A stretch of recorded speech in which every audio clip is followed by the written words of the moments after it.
The essential app for aviation, to say the least.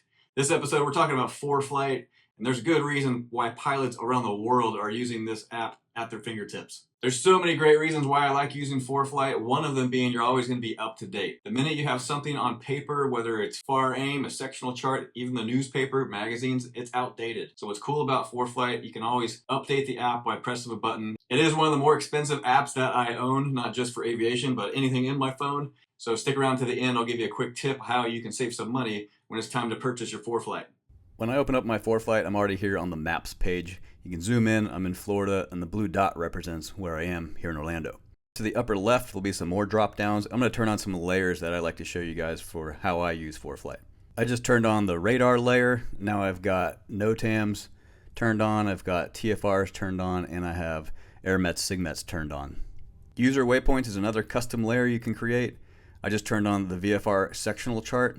I also like to keep the visibility layer on where you can see these green 10s. That means you have 10-mile visibility, and it's green representing VFR.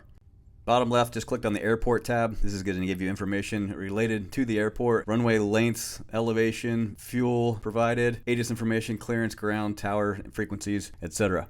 And a few more tabs across the top, runway procedures, NOTAMs, just to point out a few. Then coming out to the maps layer again, click on the FBL, that stands for flight plan. In this drop-down box, you'll punch in your starting point and your destination.